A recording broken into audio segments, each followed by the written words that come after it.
13 here. I'm going to do a little bit of big picture type setting of the narrative. First, can I get someone to read actually from chapter 10, verse 7, and then verses 10 through 16? Just verse 7 and 10 through 16 in Judges 10. Good? Thank you. 16. Yes, sir. The anger of the Lord was hot against Israel. He told them to answer from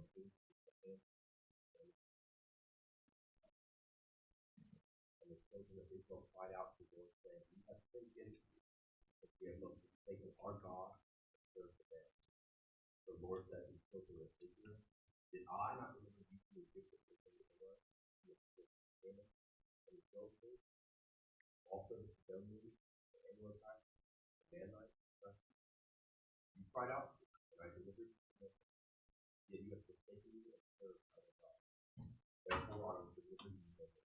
Go and cry out to the gods which you have chosen. Let them deliver you.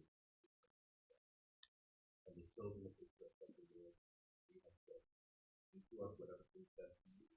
Only deliver us this day. So they put away their foreign gods and among them, and served the Lord, and no longer Thank you.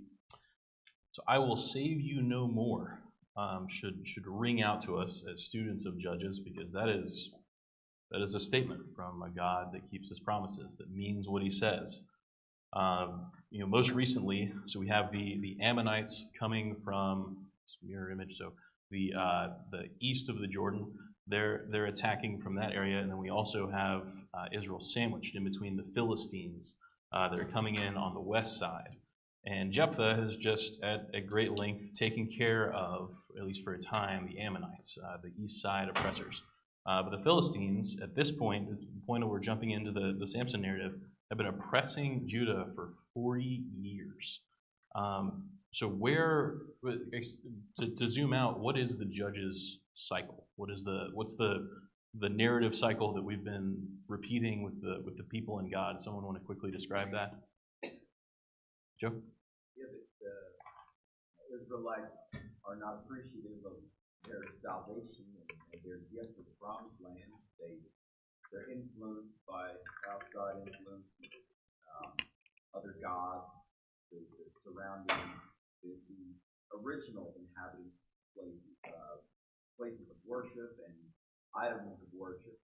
They fall in line with them rather than worshiping God, and so God allows them to reap the benefit of their illicit practices. And then they realize that they've done wrong, and they cry out to God, and God sends a judge to deliver them.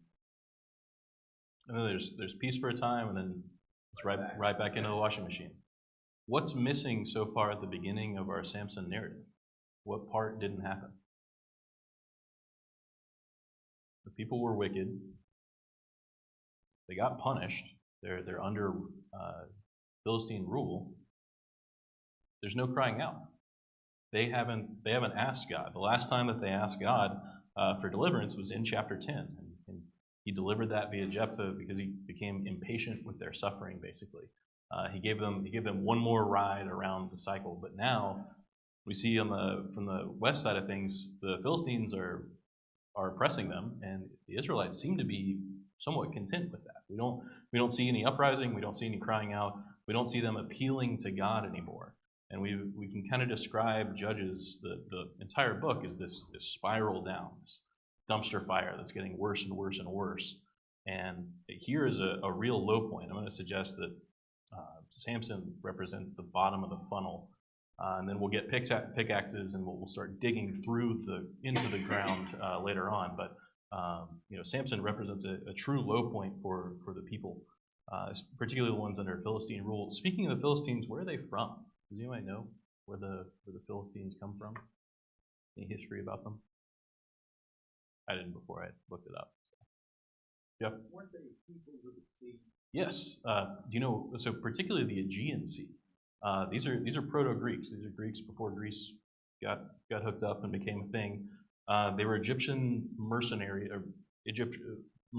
for Egypt, a warlike people. They've set up 3 kind of powerful cities that if you look at your map on page 15, I believe you'll see those. So they are, basically Proto-Greek.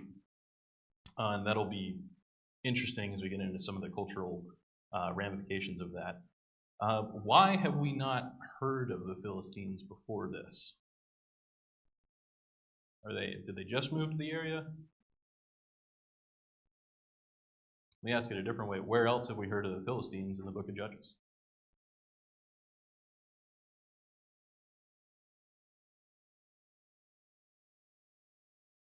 Okay, no guesses, that's all right. Shamgar. Shamgar, the maniac running around with the ox goad that's killing people, he put the beat down on the Philistines. And it was suggested when we went over Shamgar that particularly Shamgar is kind of unique because there isn't a crying out from the people. He's also kind of this outside of the judge's cycle judge, and there's some debate as to whether he is a judge because we don't see him leading people. He doesn't lead up an army. There's no resistance that he builds and leads and there's no restoration after he kills a certain number of Philistines and the people decide to obey God and live for a time of peace. We just see Shamgar killing Philistines with an ox goad. And what was suggested at the time that we read that is that was a force that God put into play to match the Philistines until now, until this time was right. Because God is the author of this. We're reading history that is not recorded objectively like our history might be today. Like there's a certain journalistic objectiveness that's valued in our culture. That's not what we're reading in Judges. Judges is a narrative structure meant to have us draw conclusions about the people. And it's written by the perfect author of history, the person whose bias we should pay attention to because he's the authority. We're learning from God about who he is and about who his people are. And so as we would read literature, we should read Judges, and we should pay attention to things like foreshadowing and irony. And when we hear certain names, we can go back and look those names up and see, okay, well that completes the narrative, and all of that is intentional. These literary tools that we might use to pick apart and dissect fiction are also useful here because God has intentionally written things this way for our benefit. As we've mentioned, we've been spiraling down, societally. We're also spiraling downward spiritually, in that just before Jephthah, we break the cycle. Jephthah's narrative ends really badly. We didn't get to all of the ending last week, but it ends with child sacrifice, which we did cover. Intertribal conflict with the Ephraimites. 24,000 of them get slaughtered in this needless conflict. Jephthah only judges for 6 years, and then he dies, as far as we know, with no lineage. And so the time of peace after Jephthah from the Ammonites is really, really short. And then we have really quick just Isbon, Elon, and Abdon. We don't know much about them, other than a couple of them had a whole bunch of descendants. But they fail to restore the worship of God, or at least it's not mentioned that they do that. They're just leading the people. And so now, as we get to Judges, chapter 13, we're going to switch narrative styles as well. We're going to get to a very zoomed-in personal focus for a lot of chapters. Very dialogue-heavy, like we're listening or watching a play. And I'm going to suggest that has a lot to do with God's desire to teach us from the character of Samson and about his character in the process. So 10-minute intro over. We're gonna get into chapter 13 here. We begin with, and we won't read much of this chapter, but we begin with a really special thing in Scripture, a birth announcement. These often come when women are barren, and then when you read somebody's barren in the Scriptures, usually that means, well, they're going to be with child soon. That's God's reversal of that situation often. Who else gets a birth narrative? A birth announcement, I should say. Sarah? For which child, I guess? Let's focus on the children of those. So Sarah with Isaac. Who else? Mary. The big one, right? That's we were playing Family Feud. Ding, ding, ding. Number one with an answer. Who else? Hannah, right? and close to the time of Mary, we get John the Baptist, Samuel with Hannah. So usually this is called out for people who have a set purpose. These are children of destiny, we might say. Does anyone know what the name Samson means? I don't know Hebrew, but what I looked up said Shimshon in Hebrew essentially translates to son boy. Interesting name. Narratively, we can pay attention to the things that happen with the sun or the time of day. Those are going to be pretty significant to Samson's story as we go along. So let's pay attention to that. He's set aside as a Nazirite from birth.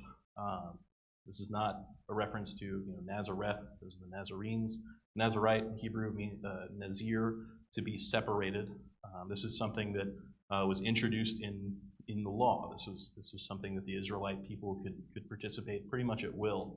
What's the purpose of becoming a Nazirite in Israelite culture? A lesson went into this. So, yes, absolutely, and maybe to honor God for a particular time, maybe to thank Him for something that He's done in our lives. We don't really know. We don't see it very often. In fact, we see it probably more with people being Nazirites from birth. Who else was a Nazirite from birth? Next judge in the cycle. Not the cycle, but the next judge. Next named judge. Eli, yeah. So Samuel. Samuel was set apart from birth, born also via birth announcement to Eli. Also John the Baptist, Nazareth from birth. So let's see. Any other? So we get into the narrative of obviously the angel of the Lord appearing. We get we understand that this is an exciting time. This is probably, I would say, the last high point, chapter 13. We open with this verse that says, "And the people of Israel again did what was evil in the sight of the Lord, so the Lord gave them into the hand of the Philistines for 40 years." That is the longest time period that Israel has been oppressed. Soon they're going to start oppressing each other. But as far as from an outside source, 40 years is a big deal in Judges. That's longer than we've been reading. So again, kind of this bottom of the funnel type narrative. But other than verse 1 of 13, we get this interaction with the angel, and we see that Samson's parents are pretty God-fearing people. They're interested in doing right in this process. They're interested in understanding God's will and understanding the mission of God. And it says that the child's manner and his mission, he's going to start to free the Israelites from the Philistines. Start to is important there. We're not going to get the job done with Samson. Foreshadowing.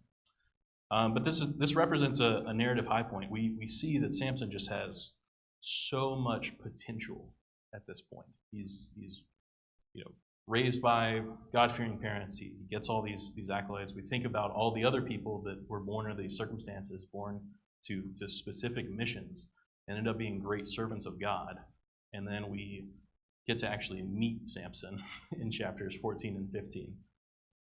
We learn a lot more about him. So on to the marriage in chapter 14. So we find out what was Samson's, I guess, his decision-making process. Why did he pick this woman, this Philistine woman? Her physical appearance, yeah. Sorry, what? He saw, yeah. The eyes with Samson are a big deal throughout his entire story. He is driven by his eyes. He is controlled by them, we might say. The wording there is she was right in his eyes. And there's this word right, yeshar in Hebrew, which usually has the connotation of morally upright. And that tells us a lot about Samson. She was morally upright to him, and his morals, his guiding compass, the internal decision-making process is she's pretty. That's as deep as it gets so far with Samson. That's the first thing that we see about him. We see kind of an echo with Jacob. Jacob, what we end up learning about Rachel is she's an idolatress, and Jacob could not get past Rachel to see the value in Leah, who bore him most of his children and was righteous. He figures it out by the end of the life. Leah gets buried with Jacob, and is placed in honor. Rachel, turns out, when she dies, gets basically dumped in the nearest ditch. But initially, as a young man, Jacob is also led by his eyes. We also see, so we're familiar with the Nazirite vow. No touching of dead bodies, no hair being cut, no grape products. Essentially, what it's boiling down to.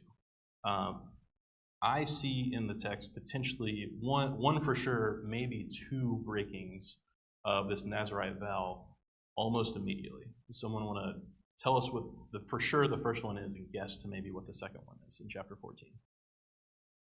What's the easy one? It's that killing of the lot. Right. Stuff out of his pocket. Yeah, the killing of it, maybe a gray area. I guess I didn't look too deep into Levitical law as to whether, if you kill something, the Nazirites were not allowed to touch dead body. They had to go through a purification process, but Samson's a killing machine. So the killing of it, maybe in self-defense would be admissible, but definitely going back to it and scraping the carcass honey and then sharing that in secret, kind of like the Eve and the apple with Adam. Here, take this. Don't worry about where it came from. That's for sure a breaking of his Nazirite vow, just immediately. What would be potentially the second one? So the Philistines, they are, like I said, Hellenistic people, Aegean, think Greek. Culturally, what we would understand about their wedding feast, lots of grape products around. It's not said in the text for sure that Samson is partaking, but he's definitely near the stuff, which he's supposed to stay away from. And it's given his overall attitude towards the first one, I'm going to suggest he probably breaks it because he's likely drinking at this big fat Philistine wedding that he throws. Also, we get the phrase as we get toward the end of that narrative. So the young men used to do this 7-day wedding feast that they would put on. The ruler's culture, the Philistine culture, would have a whole lot of time to take hold in Israelite culture. They're basically commingling at this point. Chris? He also allowed his hair to be cut. Yes, not yet, but he could have stopped that. Absolutely, he could have. Yes. He is not someone, he started off with a great amount of potential. He's not somebody that sticks to it. Joe? Also, Caleb, when you asked about why he took the Philistine wife, I think an important note with that would be God's purpose in order to stir up the conflict with the Philistines. And if you think about it, even being with her would be kind of, in a way, a breaking of that Nazirite vow. Yeah, she's definitely doing stuff that's making her unclean. He's guilty by association. Good point. And so, but it kind of reminds me of Peter with Cornelius when he put the unclean seed down to him in the sea. God is purposefully, if God sanctions it, it's technically not breaking the vow. It's just something to kind of throw in there. I'm just speaking on through observation what I see here, but because one, like we're saying, you might make a case that him being with that Philistine woman is also breaking the Nazirite vow. However, if it's purposeful from God, things to think about. It's a good comment. We're going to come back to that. To address that quickly, and then we'll definitely revisit that. My suggestion is that God is using Samson, having perfect knowledge of him, designing him, making him. 1 second. He's using Samson giving him free will in the situation and using the choices he makes to accomplish his goal. He does just like when he uses the wicked people that are the Canaanites to oppress his people. It's not God's desire that they are wicked. It's not their desire that they needed driving out in the first place, but it is within his purpose. It is within his plan. And he is able to move the pieces around to accomplish what is eventually going to be his plan of salvation for all mankind. Cindy? I was just going to say in verse 5, kind of going with one piece that you said, it said that Samson and his father-in-law were put into the vineyards of Timnah. Yes. So, I mean, obviously he's putting himself in like a position that he probably shouldn't be putting. Going to the vineyard, this woman is from the vineyard. So the whole, I'm sure they have wine in that area. So. That's kind of what they do. That's what they're known for. Vineyards are a popular wedding spot nowadays. At least there's several that you can tour and book for way too much money for your wedding nuptials. This was part of the culture, absolutely. And it's interesting the phraseology. Samson goes down to Timnah, or goes down to any place among the Philistines. That's geographic in that he's from Dan, upper mountains of Judah region. If you look at our lesson, there's a valley that he's going into to interact with a lot of these people. It kind of represents the cyclical up and down yo-yoing of Samson's maybe moral state as well. He's going down to interact with the Philistines, and he comes up to accomplish God's will, and he goes down again because he just can't help himself. Yes?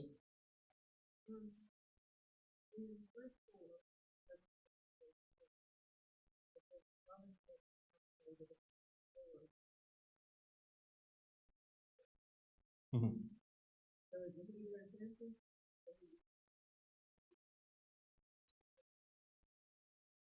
I believe that's the Lord.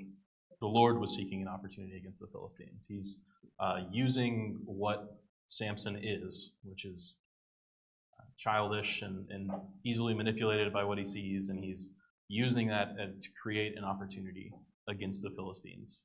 Because Israel is not crying out themselves. Israel isn't saying, Lord, please deliver us. We will repent. We will change our ways. We recognize we've sinned. There's none of that. They seem to be content with this Philistine rule. They've adapted to the status quo. And God's saying, well, I'm going to accomplish my purposes anyways. So we get introduced to this chaotic character so that God still accomplishes his purpose. Good question. That's my ESV does not either. That's in mine. It's not in the habit of capitalizing he for God. I don't know. There are some translations that'll differ on that though. So, but yeah, that is my suggestion. Not saying that it is law. Obviously, free to disagree. So we get to the wedding feast. We get a riddle. Not really sporting of a riddle, right? Kind of lame from a contest perspective. I mean, they agree to the contest.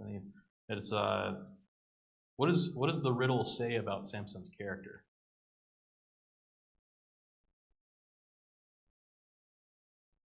Yes. I think it's just arrogance. It's nothing else. And you're so stupid. I'll tell them this, and they'll never get it, and so forth. I mean, they are stupid to engage in this practice with Samson. The lesson suggestion is something that I didn't really consider before. The way it asked the questions suggests that they brought 30 guys because they saw Samson. maybe the father-in-law brought the 30 guys. We don't really know, but they laid eyes on him and they decided, we need more dudes. This is a big, scary guy. So to engage in that kind of definitely, they are foolish. But yes, I agree. Samson's extremely arrogant. Joe? So what you just said, so Chris and I have been having a lot of discussions about this. Interesting. How, in almost every single movie that you see of Samson or I believe it was National Geographic or one of them did a thing on Samson. Every single one. So we've been kind of asking each other this question. what did Samson look like? Hmm. If he was this huge, imposing, muscular character, as made out in Hollywood, why would the Philistines keep on coming back, keep on coming back, keep on coming back? Or, if you analyze how God has operated in the past and future in the biblical narrative, he always takes the least stuff. He takes the least of the tribes. In the case of Saul, I'm of the least tribe, the least family. Gideon, he's hiding in the cave. Over and over again, David, a lowly shepherd boy.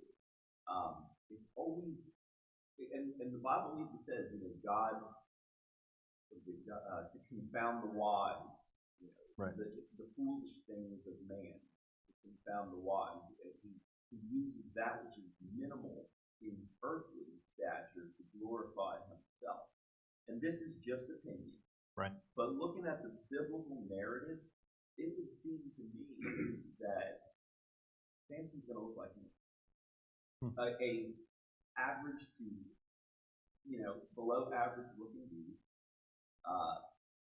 not imposing, and the reason why I would see that is because every time a challenge faces Samson, it's the spirit of the Lord that inhabits him, right, in order to overcome whatever obstacle. So I actually believe that, just based on analyzing the spiritual context of Scripture, that Samson's physical appearance is quite average. Even Jesus, when he talks about in Isaiah, he was right. Nothing to behold. Yeah, nothing to behold. Yeah, I'll take the perspective. I think that's a well introduced idea. It doesn't say, so definitely absolutely possible. Yeah, absolutely. The only the pushback I would give if I thought it mattered, and I don't, not debating you, is that God sometimes uses often the people that are going to participate in God's spiritual purpose are going to be the least of these. But like Saul, he's a man of great stature. And he, the people look to him and pick him. He gets to be first king, depending on how you decide how some of these judges behave. David has his mighty men of valor. That God is willing to use physical strength, but certainly this superhuman strength that comes upon Samson is, again, I don't think we should read that as God's endorsement of Samson's character. I think we should use that as God putting his hand on the tool in many senses, that is Samson, and wielding him like the ox goad to put a beat down on some Philistines. I think he's a chaos weapon, and that's how God's using him. A very interesting thought. Thank you for the comment. So the riddle says, I agree, Samson's arrogance. It's also not, like I said, not sporting, not really fair. Think back to Bilbo's riddle from The Hobbit. What's in my pocket? That's not fair. That's cheating. It's also amazingly reckless, because from what I understand, 30 changes of clothes in that time is an amazing amount of wealth. I mean, Samson is gambling. Turns out he's gambling with other people's clothes, soon-to-be dead people's clothes. But, I mean, these people are gambling with, the shirt that they have at home, maybe, if they're doing pretty well. It's a phenomenally expensive thing that they're gambling for. I want to take a look at Samson's wife. So the way that Samson interacts with women is also going to define his character. It's going to be his downfall eventually, but we start really well. We start with his mother. His mother seems to be the more theologically sound, maybe, of the pair, of his parents. She seems to have an idea of what's going on in the birth narrative. She's interested in pleasing God. She's portrayed as wise. Gets just worse and worse and worse from there. And you sometimes we anecdotally see those people in our lives. Man, their parents taught them better. But Samson picks a person, a Philistine woman, who manipulates him to get the answer rather than appealing to him for help. These people come and threaten her and her family's life. And rather than going to the person who has displayed super strength from God before, she plays along with the game. And I wonder, I mean, that says something about her, that she's wanting to, I mean, she's pretty desperate, so I kind of understand her motivation. 30 guys come up and say, we're going to kill you if you don't give us the answer to this riddle. Like, you're motivated. But I wonder if this says something about Samson. This is pure speculation, but that he wasn't the kind of person that she felt like she could turn to for help with this problem, and that they could handle this problem as a unit. Instead, they're still on separate sides. They have not leaved and cleaved, as the instruction from God says. Also notice he gives the answer to her, or they give the answer to him once they've gotten it out of her, just before sundown on the seventh day. This idea of, sun boy loses right at the finish line. As the sun is going down, they end up, as he says, as a result of plowing with his heifer, they end up getting the answer to the riddle. And Samson is a sore and murderous loser. Again, this is happening by God's design. He created this conflict, not out of nothing. I mean, these are within the reasonable motivations of the people that are of the focus in the story, but it's happening by God's design to use the unrighteous to judge the unrighteous, as he's wont to do. Moving on to the escalation then. Can I get someone to read chapter 15, verses 1 through 8? We already had Ben read. We need somebody else. Thank you. After a while, in the time of peace harvest, it happened that Samson visited his wife with a young goat. And he said, let me go into my wife into her room, but her father would not permit him to go in. Her father said, I really thought that you thoroughly hated her, therefore I gave her to your consent. Is not her younger sister better than she? Please take her instead. And Samson said to them, this time I shall be blameless regarding the Philistines by harming them. Then Samson went and caught 300 foxes, and he took torches, turned the foxes tail to tail, and put a torch between each pair of heads. When he had set the torches on fire, he let the foxes go into the standing grain of the Philistines, and burned up both the shock and the standing grain, as well as the vineyards and olive oil. Then the Philistines said, who has done this? And they answered, Samson, the son-in-law of Israel, because he had taken his wife and given his consent. So the Philistines came and burned her father with fire. Samson said to them, since you would do a thing like this, I will surely take revenge on you, and after that I will speak.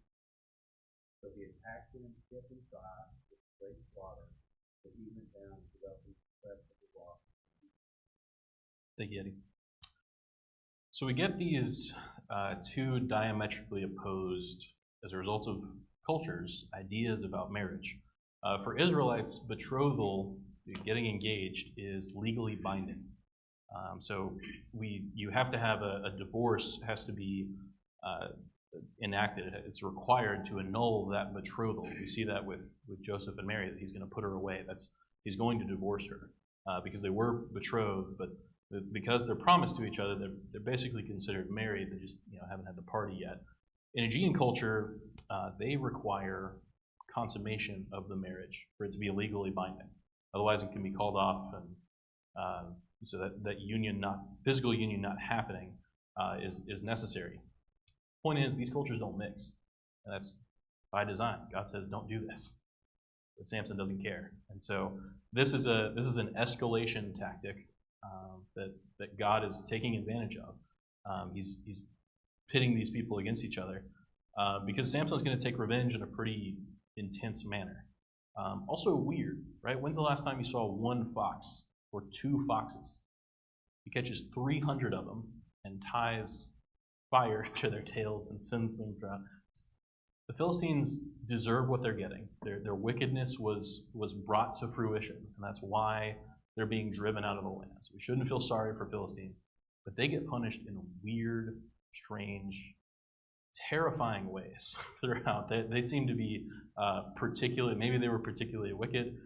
Maybe God is just picking them to show his power. But I mean, getting slaughtered with ox goads and having fire foxes run through your fields, this is obviously to get their attention, I think, from God. Also burns down 2 years of grain harvest. That's the grain that's stacked and the grain that's in the field. He puts an entire culture on the keto diet, basically. These people are destitute after this. This would represent tremendous food insecurity for these people going forward. They're resorting to fishing and scavenging after this.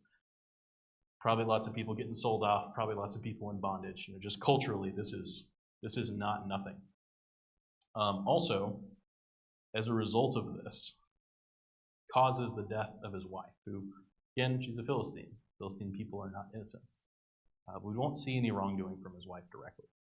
Maybe the manipulation with the wedding, but it's certainly her family. There's collateral damage as a result of Samson's revenge here. And this is the second woman burned in almost as many chapters.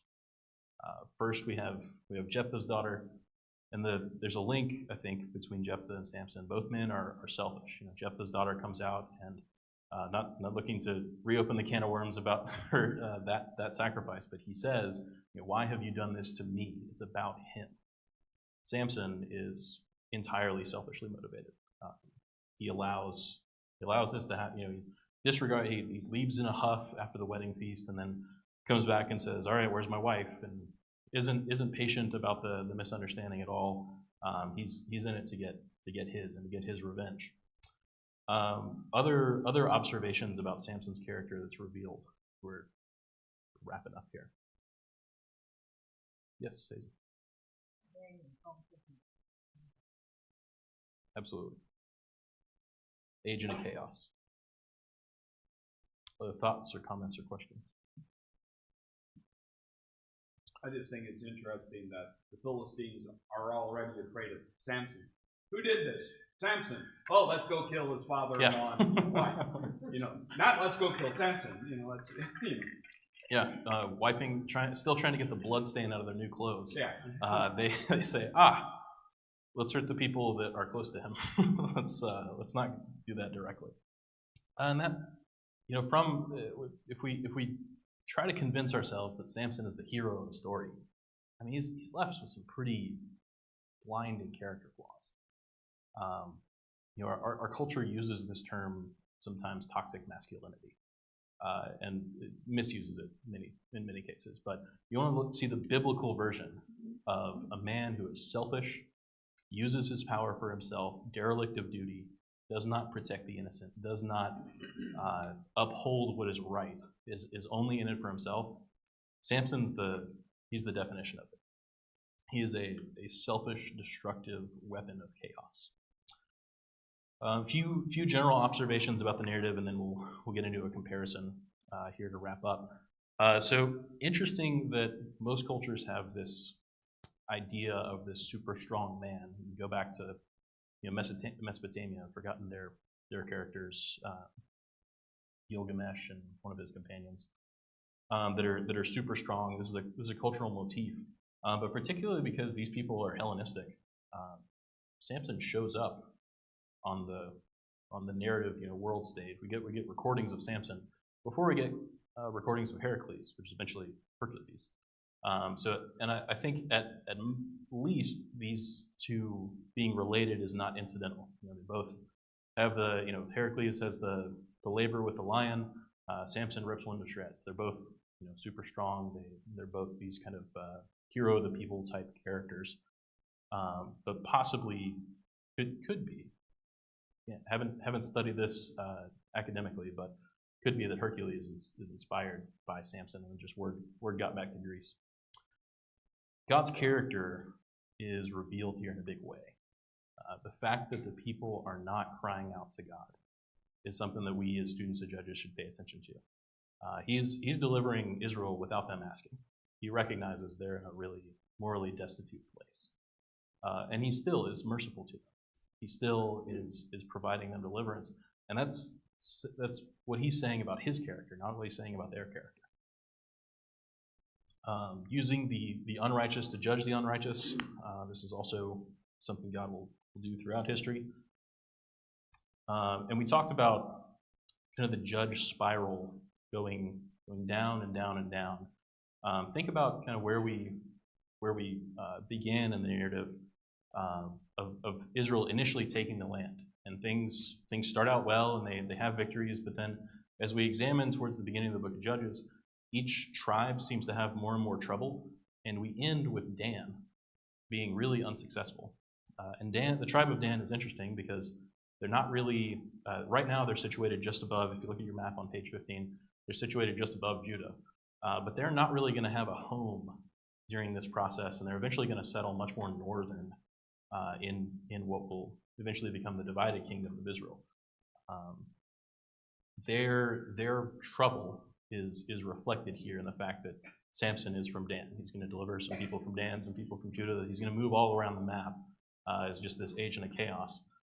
But we started with Dan being a trouble area, and Dan is still a trouble area now at the bottom of the spiral. Things are happening cyclically. Samson is also the last named judge in the book of Judges. We're going to see Samuel is named as a judge, but he's in 1 Samuel. Samson is the last judge that we hear about in this book. This intentional narrative construction to say we've really hit rock bottom. Things still get worse. We still get up the pickaxes, but from a judge standpoint, Samson does not completely deliver the Israelites. He puts the beat down on some Philistines, but it's really just suffering all around. He's this tragic figure. I want to go back to, in the last couple minutes here, the example that we have of Othniel. What do we remember about Othniel's family? You might be saying, well, why Othniel? Othniel delivered Judah. He's also one of the first judges that we read about. He's top of the funnel. And I think there's an intentional connection between Othniel and Samson. Othniel is a relative of Caleb in two ways. I'm not just bringing this up because it's my namesake. He takes this city Debir for Israel, and he's granted he's Caleb's nephew. He's granted permission to marry his then cousin, Caleb's daughter.